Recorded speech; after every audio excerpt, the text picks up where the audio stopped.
Guys അപ്പോൾ നമ്മൾ പോകാൻ പോവാണ്. എല്ലാവർക്കും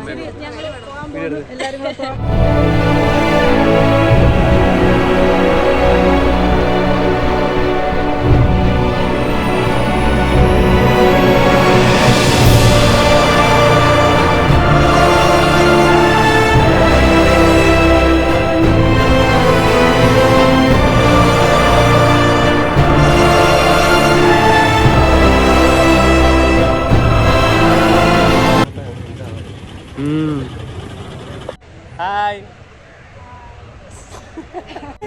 എന്താ വെച്ചാ അമ്മ ഫോട്ടോ എടുക്കുമ്പോൾ നിൽക്കുന്ന രീതി അച്ഛൻ കാണിച്ചോ. കയറി വരുമ്പോ അമ്മയെ കയറി വരുമ്പോ ഇങ്ങനെ അതാ അപ്പൊ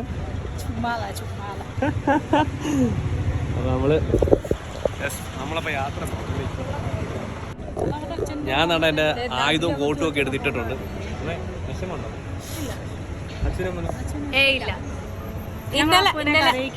ഇന്നലെ ഞാൻ കരഞ്ഞു, അതുകൊണ്ട് ഇന്ന് കരയത്തില്ല. അപ്പനെ കരയിക്കാതെ അച്ഛൻ മിക്കവാറും കരയും ഇങ്ങനാണെങ്കിൽ. എന്താ അച്ഛൻ അത് പൂരെ കോമഡി ആയിപ്പോലെ. ഇവിടെ വന്നിട്ട് വാ ചായ കുടിക്കാം വാ. ഇവിടെ വന്നപ്പോ ഞാൻ പറഞ്ഞ പൈസ എത്ര അറിയാമോ? അല്ല എത്രന്ന് അറിയാമോ ചോദിച്ചു. അപ്പൊ അച്ഛൻ പറയാം ജോലി. കോഫിക്ക് എത്ര ബ്രോ? 80. ചായക്ക് എത്ര? ചായക്ക് എത്ര? 60. ചായ ഞാൻ പറഞ്ഞ വേണ്ട. ഇല്ല വേണ്ട. ആവുമ്പോഴത്തേനും അങ്ങോട്ടും ഇങ്ങോട്ട് നടക്കുക. അച്ഛൻ അടുത്ത് നിൽക്കുന്നേ ഇല്ല. അച്ഛനാണെങ്കിൽ ഇങ്ങനെ ഇവിടെ വരും, അടുത്ത് എന്തെങ്കിലും പറയും, അപ്പോഴത്തേക്ക് എന്തെങ്കിലും പറഞ്ഞോണ്ട് പോകും. അതെ, വിഷമം കൊണ്ട് ഇവിടെ വരെ വരും, പിന്നെയും കറങ്ങി തിരിഞ്ഞു പോകും. വീണ്ടും ഇച്ചിരി കഴിയുമ്പോ കറങ്ങി വന്ന് വരും, വീണ്ടും പോകും. ഈ കൂട്ടത്തിൽ എനിക്ക് കരയാൻ പോകുന്ന മിക്കവാറും അച്ഛനായിരിക്കും. ഞാനും കരഞ്ഞാ പിന്നെ എല്ലാരെയും കരയും. അതുകൊണ്ട് മിക്കവാറും അച്ഛൻ കരയത്തില്ല. പണ്ടാണ് ഈ പെൺപിള്ളേർ കല്യാണം കഴിക്കുമ്പോ കരയുന്നത് അറിയാമോ? ഇപ്പൊ ആര് കരയുന്നില്ല, ചിരിച്ചോണ്ടേ പോകും. അതെ, ഞാൻ എവിടേക്കാണ് പോണത് പറയത്തില്ല. അയ്യോ ഞാൻ അപ്പം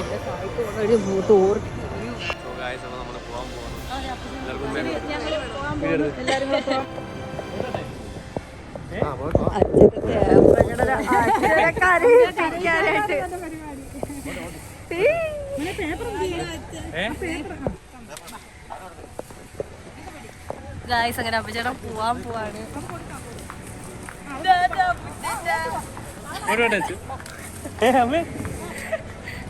ഇത് അമ്മച്ചിയുടെ വീഡിയോയാണ്. ഞാനിവിടെ കെട്ടിപ്പിടിച്ചത്.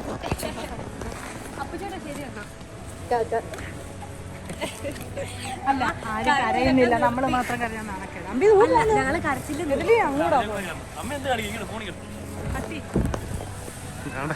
ഓരോരുത്തർ കരച്ച് അച്ഛൻ കരച്ച് തുടങ്ങി. അതല്ല അച്ഛൻ സങ്കടം ഉണ്ടോ? അത് വേണ്ട, അച്ഛൻ സങ്കടം ഉണ്ടോ? കയ്യിലെ പോവാതേനുള്ള സങ്കടം. ഇതെല്ലാം കൂടെ ഒരുമിച്ച് വെച്ചോണ്ട് തൂക്കിയിട്ടോണ്ട് അത്രയും പിടിച്ച് വെയിറ്റ് കാണും. ഭയങ്കര പനിക്കാടാ ഇത്. ടാറ്റാ. ഞാനാ പോണേ ഇപ്പൊ. വണ്ടി കിടന്നത്. ഓക്കെ ടാറ്റ. അപ്പോൾ നമ്മൾ എന്താ പറയുക, ഫ്ലൈറ്റിൽ കയറി. സോ എനിക്ക് എൻ്റെ കൂടെ ഒരു ഫ്രണ്ടിനെ കിട്ടി.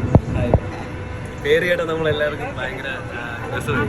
എന്താ പറയുക, എനിക്കറിയാം.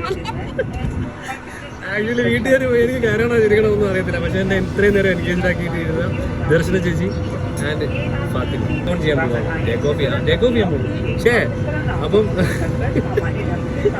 ചിരിക്കുന്നത് എന്തൊക്കെ വേണ്ടത്. അപ്പോൾ ചേച്ചി ദുബായിക്കാണ് 2 മാസം 10 ദിവസം 15 ദിവസം അടിച്ചു പൊളിക്കാൻ വന്നത്. ചേച്ചി ആ ഒറ്റയ്ക്കായിരുന്നു. ചേച്ചി എൻ്റെ അടുത്ത് സംസാരിച്ചപ്പോഴത്തേക്ക് ഞാൻ പറഞ്ഞു ശരി ചേച്ചി സംസാരിച്ചു. ചുമ്മാ നമ്മൾ എന്താ പറയുക, ദുബായിലേക്ക് പോകുമ്പോൾ നമ്മുടെ ഫ്ലൈറ്റ് എയർ ഇന്ത്യയുടെ ഫ്ലൈറ്റാണ്. അതിലെ പിള്ളേരൊക്കെ കാണിക്കും. ഫ്ലൈറ്റിൽ പോയവർക്ക് എല്ലാവർക്കും അറിയാം കാണിക്കുന്നതൊക്കെ. മറ്റേ ഇങ്ങനെ ചാടുന്ന സംഭവം, പിന്നെ അതവരുടെ പരിപാടിയാണ്. അത് കാണിക്കാം, നമ്മൾ റെസ്പെക്ട് ചെയ്യണം കേട്ടോ. അല്ലെ അവർ കഷ്ടപ്പെട്ടിട്ട് കാണിക്കുമ്പോൾ. അതെ, അപ്പം എൻ്റെ വീട്ടുകാരെ അവിടെ കറങ്ങി കിടക്കണം. ശംഖുമുഖം നമ്മളിനി നേരെ ദുബായ്. യെസ്.